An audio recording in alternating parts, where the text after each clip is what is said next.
Now, as gunshots echo across the wind-swept, snow-covered reaches of the wild Northwest, Quaker Puffed Wheat and Quaker Puffed Rice, the breakfast cereal shot from guns, present the challenge of the Yukon. It's Yukon King, swiftest and strongest lead dog of the Northwest, blazing the trail for Sergeant Preston of the Northwest Mounted Police in his relentless pursuit of lawbreakers. On King! On, you huskies! Gold discovered in the Yukon. A stampede to the Klondike in the wild race for riches. Back to the days of the gold rush. With Quaker Puffed Wheat and Quaker Puffed Rice, bringing you the adventures of Sergeant Preston and his wonder dog, Yukon King, as they meet the challenge of the Yukon.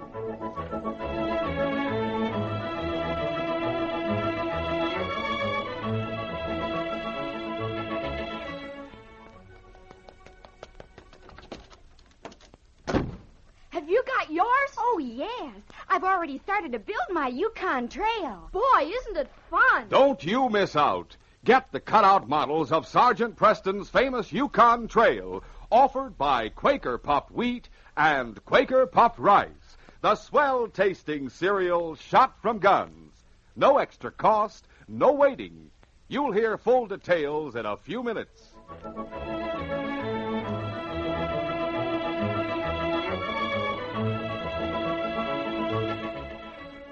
Jonathan Banks was both the skipper and the owner of the riverboat Yukon Queen. He had invested his life savings in the big sternwheeler at the start of the gold rush, hoping to make enough money in a single season to pay off the Seattle banking firm which had financed the purchase of the steamer. Throughout the summer, all had gone well, and the Yukon Queen had been crowded to the gunwales with load after load of prospectors, trappers, and adventurers drawn to the north by the lure of sudden wealth. But early in August, the Yukon Queen had damaged her engine, and by the time repairs could be effected, it was too late in the season to make any more trips. Captain Banks, his weather-beaten face lined with worry, sat in his cabin, discussing the situation with his wife, Maud. Well, Maud, we may as well face it. We're going to lose the Yukon Queen. What are we going to do, Jonathan? There's only one thing we can do. We'll have to sell the Yukon Queen, use the cash to pay off what we still owe. But where can we find a buyer on such a short notice? That won't be easy, especially now with the season over and the ship laid up for the winter. We just have to take the best offer we can find. But, Jonathan, if we do that, we're sure to take a terrible loss. It's our life savings that's tied up in the Queen. I know that, Maud, but we have no choice. Anyway, it's not the money I mind so much. It's the thought of losing the Queen. By thunder, she's the finest vessel on the Yukon, or anywhere else for that matter. Come in. Captain, there's a man come aboard who wants to talk to you. Who is he? Says his name's Pharaoh Dillon. All right, send him up. Aye, aye, sir. A moment later, Pharaoh Dillon was ushered into the cabin. After introducing himself to the captain and his wife, he came quickly to the point. Captain, how much would it cost to charter the Yukon Queen for a trip from here to Eagle City? You mean next spring? I mean right now, as soon as you can take on fuel and get ready to sail. Look here, mister. I don't know whether you're crazy or not, but in case you don't know it, the Yukon's full of ice. Another week or so, it'll be frozen solid. Every other boat on the river's already laid up for winter, either at Whitehorse or Fort Hamlin. I know that. That's why I've come to you. Well, you've come to the wrong man. I'm not interested. Would $20,000 change your mind? 20,000? Holy mackerel. Why, Jonathan, that would be enough to pay off the bankers. Yes, I know it. What I don't savvy is why this gent should be so anxious to make such a trip at this time of year. It's not me who wants to make the trip. Then who does? Well, I'm acting on behalf of a rich old lady, Mrs. Smith, her name is. She buys and sells a great deal of mining property. Right now, she's involved in a very important deal that has to be closed at Eagle City. Unfortunately, she's too old and frail to make the trip by dog sled, so she's willing to pay you to take her on the Yukon Queen. I see. Well, what do you think, Jonathan? How soon does Mrs. Smith want to leave? Oh, how soon can you be ready? I can take on fuel and get up steam in a couple of hours. But I'm hanged if I'll strike out into the channel after dark. What about shoving off tomorrow morning? That sounds reasonable enough. Any objection if the old lady sleeps on board? I guess not. All right. Mrs. Smith will be down at the dock at 8 o'clock tonight. You can have a cabin all ready for her and sail at the crack of dawn. For a long time, Sergeant Preston had been trailing a vicious criminal named Bat Nelson, who had broken jail at Whitehorse. The sergeant had traced the outlaw to Dawson City, and there Bat Nelson had once again given him the slip. At Mounted Police Headquarters, Sergeant Preston discussed the situation frankly with Inspector Conrad. I hate to admit it, Inspector, but we seem to have run up against a blank wall. Sergeant, you're sure Bat Nelson hasn't skipped town? It's practically certain, sir. We know he was hiding in Lawyer Mattoon's office till yesterday.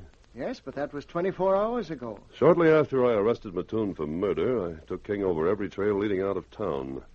On none of them could he pick up a trace of Bat Nelson's scent. What about since then? Since then, I've had a constable posted on every trail. In other words, you have him bottled up here in Dawson. He may be bottled up, but unfortunately, that doesn't tell us where he's hiding. What about the city patrol, Sergeant? Have they picked up any leads? Not yet, sir. I'm having them comb all the dives and underworld hangouts in Dawson. Well, let's hope that they turn up a clue. If we can't catch Bat Nelson when he's right here in Dawson under our noses, every lawbreaker in the territory will think that he can defy the Northwest Mounted and get away with it. Meanwhile, Pharaoh Dillon had left the Yukon Queen and stopped off at the cabin of a local seamstress and washerwoman known as Big Mamie. Then, carrying a large bundle under his arm, he returned to the Northern Lights Cafe, which he owned and operated. He walked through the crowded cafe and went into a back room. A burly, scar-faced man was waiting for him. How about it, Phil? It's all set, Bat. You can go aboard tonight. The boat will sail tomorrow morning. Good work. Now, what about the woman's clothes you were going to get me? I've got 'em right here. This package. Let's see. There you are. Holy smoke, this dress is as big as a tent. It's got to be big if you're going to get into it. Whose was it, Big Mamie's? Yeah. I had her let down the hem a couple of inches. What'd you tell her? I told her I needed to get up for a vaudeville act I was putting on here at the cafe. Yeah. I'll hold it up to me. How do I look? Put a veil over your face, and half the sourdoughs in Dawson will be flirting with you. That night, Pharaoh Dillon appeared on board the Yukon Queen, accompanied by a heavily veiled figure in woman's clothing. They were greeted by Captain Banks, who was standing at the head of the gangplank with his wife. Good evening. Evening, Captain. Mrs. Smith, this is Captain Banks and his wife. How do you do? Mrs. Smith has a bad cold. She'd prefer not to talk any more than necessary. Well, now, that's a downright shame. If you'll show Mrs. Smith to her cabin, she'd like to retire immediately.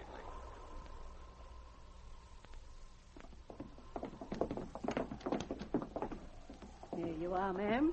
Got the cabin all ready for you. Thank you. I'll set your suitcase right down here. Maybe you'd like to have me help you get settled. Oh, no. As a matter of fact, Mrs. Smith doesn't like anyone fussing over her. She'd rather just be left alone. Well, goodbye, Mrs. Smith. Goodbye.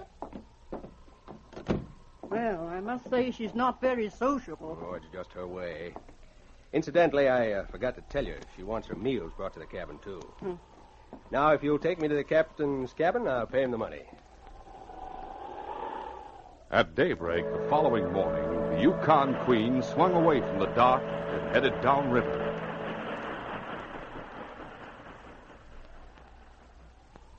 Later that same morning, Sergeant Preston was speaking to Inspector Conrad when a man who introduced himself as Joshua Scribner was ushered into the inspector's office. What can I do for you, Mr. Scribner? Inspector, you can tell me what in thunder happened to the Yukon Queen. The Yukon Queen? Oh, you mean the riverboat? That's right. When I got into town last night, she was tied up at the dock. This morning, I intended to go aboard and talk to Captain Banks. Instead of which, I find the Yukon Queen has sailed away. Oh, that's strange.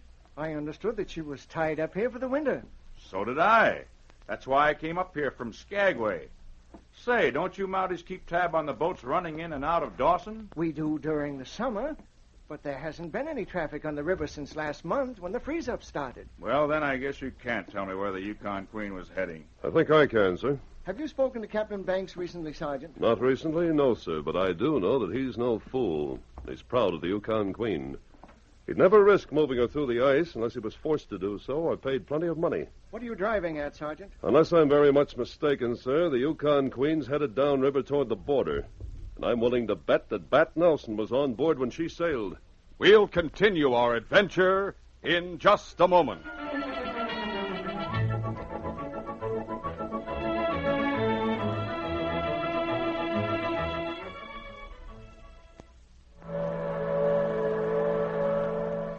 Imagine having your own model of the Yukon Queen riverboat in today's story. Yes, fellows and girls, that's just one of the 59 cutout models you can get to build Sergeant Preston's famous Yukon Trail. And you don't pay extra for them. It's the most exciting offer ever made by Quaker Puffed Wheat and Quaker Puffed Rice. The swell-tasting king-size cereals shot from guns. Golly, with these Yukon Trail models, we can see just where Sergeant Preston and King are traveling on the Yukon Trail. You can see just where the deadly, cunning Bat Nelson has escaped him time after time. Oh, look. You get models of the White Horse Jail, the haunted Dead Dutchman gold mine, and the lumber camp where Bat Nelson hid out. And say, these models are different than anything you've ever seen. You said it. They're a lot bigger and easier to put together. You get scenery and the interiors of buildings. You get dog sleds and dog teams you can hitch up and move around. The Yukon Queen riverboat even has a paddle that turns. And here's the thrilling part. These swell Yukon Trail models come right on special new packages of Quaker Puffed Wheat and Quaker Puffed Rice. Oh, boy, wheat and rice shot from guns is my favorite cereal. It's mine, too. It tastes so good. It's nice and crisp. Well, that's great. You can make your Yukon Trail more complete every time you get a new, different package of Quaker Puffed Rice and Quaker Puffed Wheat. There are 8 different packages, with the numbers clearly printed on the front. And they're now at your grocer's. You'll want all 8 packages so you can build the whole Yukon Trail. Package number 8 for the Yukon Queen Riverboat and Dawson City Landing Pier. Package number 6 for the Mountie headquarters. Package number 1 for the White Horse Jail and Sergeant Preston's cabin. And all the rest of the 8 different packages. Remember, there's no waiting, no extra cost. Simply go to your grocer. Ask for Quaker Puffed Rice and Quaker Puffed Wheat with the Yukon Trail models right on the packages. Act fast.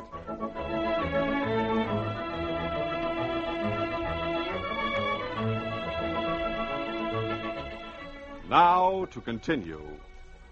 When Sergeant Preston learned that the Yukon Queen had sailed from Dawson, he immediately suspected that Bat Nelson had used the riverboat as a means of escaping from the Northwest Mounted Police. The river's the one escape route we didn't have covered.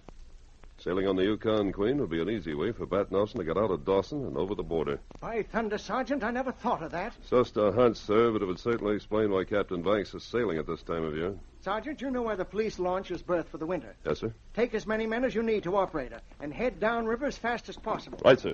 May be a wild goose chase, but we can't take any chances where Bat Nelson is concerned. Inspector, I've come all the way from Skagway to talk to Captain Banks. If Sergeant Preston is going after the Yukon Queen, how about me going along, too? Any objections, Sergeant? Why, none at all, sir, except that there may be gunplay. Oh, don't worry. I'll keep out of the way. All right, then. Come along. It was nearly an hour later when the police launch steamed out into the river in pursuit of the Yukon Queen. Sergeant Preston was at the wheel, and Joshua Scribner was standing beside him. King had gone up to the bow to watch excitedly as the launch plowed its way through the choppy, ice-strewn waters. Whew, that's a nasty wind blowing out there. Yes, there's a blizzard on the way. Think we can overtake the Yukon Queen, Sergeant? We'll try. If they sail at daybreak, they have a 3-hour start on us. I've an idea Captain Banks will be picking his way pretty slowly through this ice. That should give us a chance to catch up with him. By mid-afternoon, the sky had darkened to a dull gray, and the wind had increased to gale velocity, lashing the river into angry, billowing waves that battered against the sides of the Yukon Queen. Captain Banks had personally taken over the steering of the ship, and his wife, Maud, had just come up on the bridge. Jonathan, What is it? look back there. There's a boat coming around the bend. Holy mackerel. Why, what's wrong? That's the mounted police launch from Dawson. What are they signaling to us for? I don't know. You must want us to stop, I guess.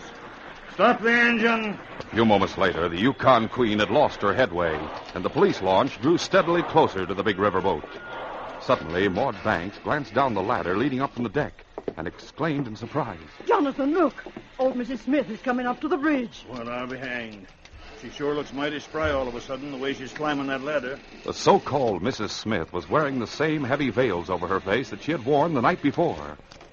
As she entered the wheelhouse, Maud Banks greeted her. If you're wondering why we stopped, it's because that boat back yonder just signaled to us. It's the police launch from Dawson. That's what I thought. Say, you're no old lady. How'd you guess?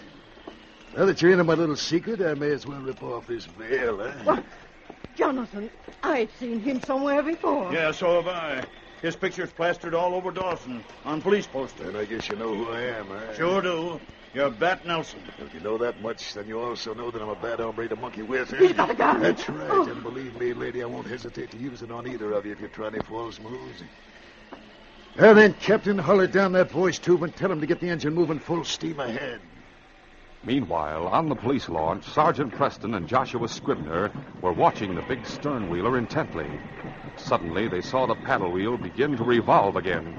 Sergeant, they're starting up again. I'll try another signal on the whistle. They're not stopping. They're picking up speed. That means Bat Nelson's taking over and he's going to make a run for it. Bob, give her all the steam she'll carry.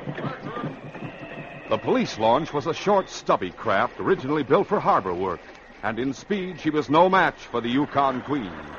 Slowly but surely, the big stern wheeler began to pull away from her pursuer. Bat Nelson chuckled as he watched the smaller boat drop farther and farther astern. They'll never catch up with us. Sergeant Preston is on board that launch. I'd like to see his face right now. Captain Banks said nothing, but inwardly he was making a tense and fateful decision. His face was grim as he scanned the surface of the river. Ahead and to the right, he saw a large, jammed-up ice formation. He waited until they were almost abreast of it, and then he swung the helm suddenly to starboard. Hey, what are you doing with that wheel? Get away. With a rending smash, the Yukon Queen plowed straight into the ice pack. Bat Nelson was livid with fury. He swung his revolver at the captain's head. I'll fix you, you fool. The captain crumpled under the blow. Knocked him unconscious. Gotta kill him. Maybe I will after I get this lousy tub out of the ice. Hey, you! Down there in the engine room. Back the engine. The Yukon Queen shuddered from stem to stern as the paddle wheel churned violently in reverse. But it was no use. The big riverboat was wedged securely in the ice. Bat Nelson turned to Maud Banks, who was huddled over the prostrate captain, and jerked her roughly by the shoulder. Listen, the captain's got $20,000 of my money stuck away somewhere in this tub. You know how to get it? Take your hand off me, you murdering polecat. Take your choice, lady. Either find that money and find it pronto, or else I pull this trigger. Cowed in spite of herself, Maud led the outlaw to the captain's cabin. She unlocked the small safe, and Bat Nelson helped himself to the money inside. Just to make sure you don't kick up a fuss, I'm going to lock you in here. As he locked the door, Bat Nelson glanced astern and saw that the police launch was rapidly approaching. Then he hurried to his own cabin and began pulling off the woman's clothing which he had used to disguise himself. A few moments later, the police launch drew up to the Yukon Queen. Ahoy, Yukon Queen! There was no answer from the riverboat. Joshua Scribner spoke to Sergeant Preston. What are you going to do, Sergeant? Come alongside and board them. You'd better keep out of sight in case any firing starts. As the nose of the police launch nudged up to the side of the Yukon Queen, King gave a mighty leap and landed on the deck of the riverboat. He sensed that the sergeant was closing in for an important capture. The great dog raced forward along the deck and then rounded to the other side of the ship. Soon he caught the scent of Bat Nelson, the desperate killer whom he and his master had been pursuing for so long. The door of Nelson's cabin was standing open. The outlaw had just finished pulling on his parka as King came charging in. Hastily, Bat Nelson grabbed up the mass of clothing which he had just discarded and flung it at the dog. That'll hold you for a second. Before the great dog could shake himself free from the entangling garments, Bat picked up a chair and smashed it down on King's head. That'll fix you for cheeks. The great dog sank to the floor unconscious. Dropping the chair, Bat ran out on deck and headed toward the bow. A moment later, Sergeant Preston and another Mountie climbed aboard the Yukon Queen. Come on, Dave. I'm with you, Sergeant. The two Mounties ran forward. They saw a figure scrambling across the ice pack in the direction of the shore. There he goes. Holy smoke, he's going to try to make it across the ice. You stay here and see what happened to the people on board. I'm going after Bat Nelson. Sergeant Preston ran to the side of the ship, swung himself over, and dropped to the ice below. By now, Bat Nelson had crossed the main ice pack and was moving from one piece of ice to another. He glanced over his shoulder and saw Preston vault down from the side of the Yukon Queen. He drew his gun and fired. But as he did so, he felt the ice lurch under him. Bat lost his footing and toppled into the raging waters. Sergeant Preston saw the outlaw struggling desperately to keep from going under. He raced forward across the ice pack and held out his hand to the man who had tried to kill him. Here, grab my hand. Bat clutched wildly at the sergeant's outstretched arm and somehow managed to seize it. The sergeant tried to pull him up onto the ice, but there was no way to brace his own position, and soon the sergeant himself slid into the water. Preston, for the love of Mike, you gotta help me. I'm drowning. Save your breath. We'll be all right if you don't panic. The cold was paralyzing, and the fur parkas that both men were wearing served only to hamper their efforts. But finally, after an exhausting struggle, Sergeant Preston managed to drag both himself and the outlaw back up on the ice.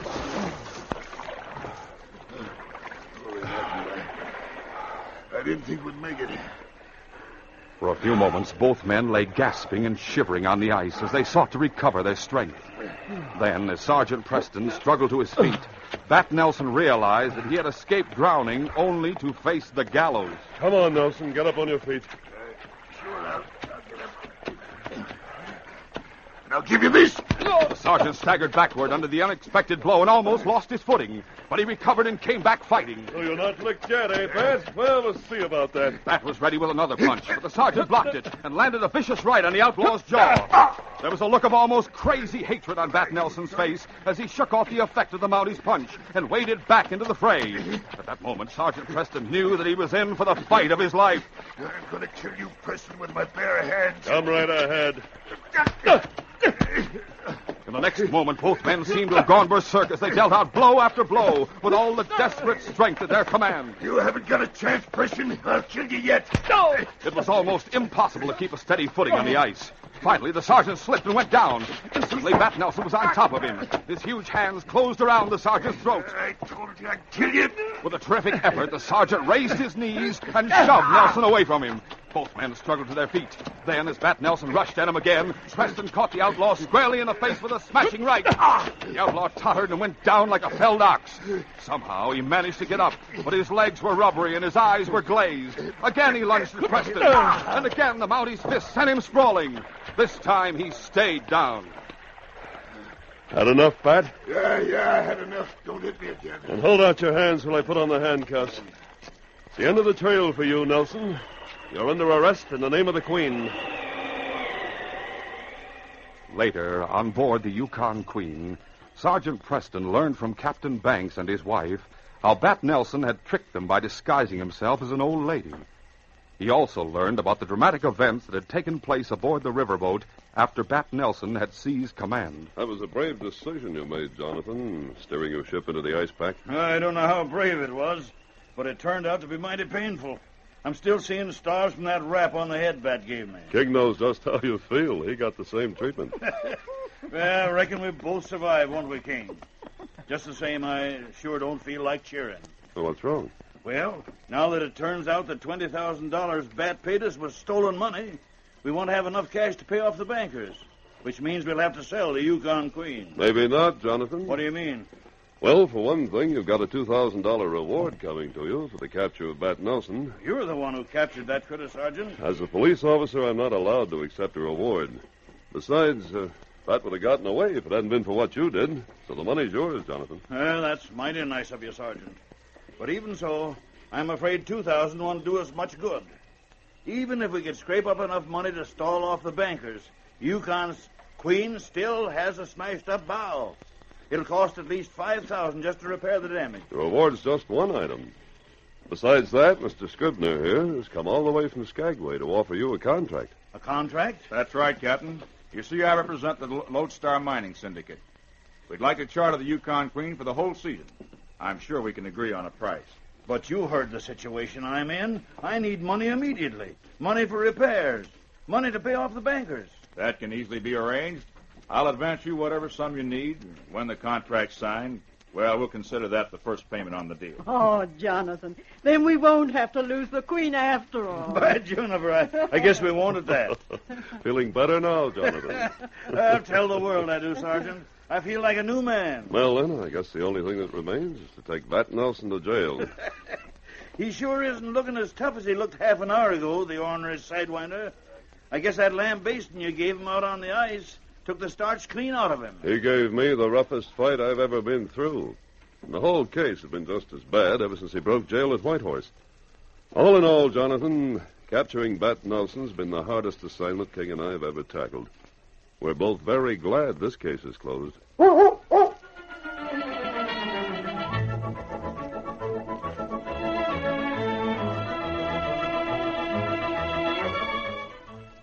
In just a moment, Sergeant Preston will give you a preview of Friday's adventure.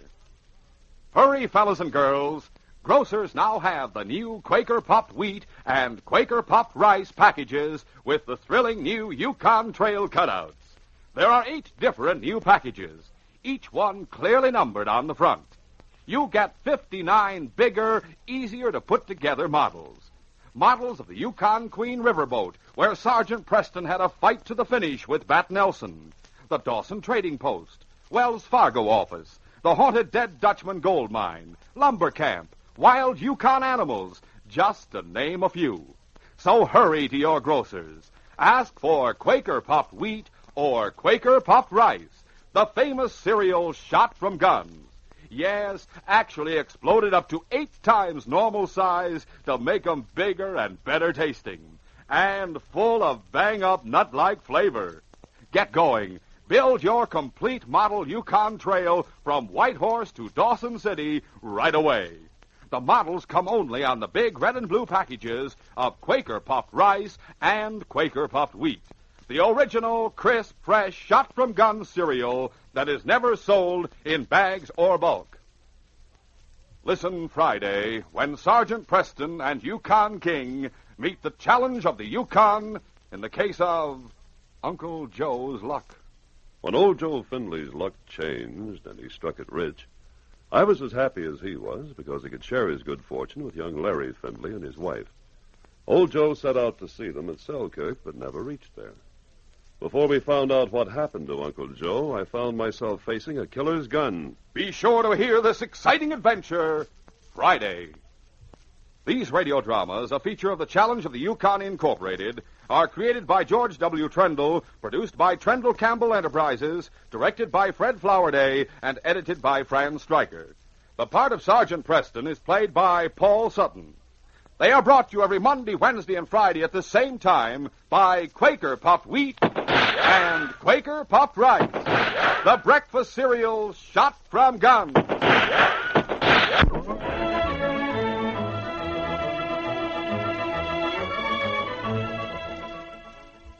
Remember, for delicious hot breakfast, enjoy Quaker Oats. The giant of the cereals is Quaker Oats. Delicious, nutritious, makes you feel ambitious. The giant of the cereals is Quaker Oats. And here's why Quaker Oats is called the giant of the cereals. There's more growth, more endurance in oatmeal than any other whole grain cereal. So make your hot breakfast nourishing Quaker Oats. Quaker and Mother's Oats are the same.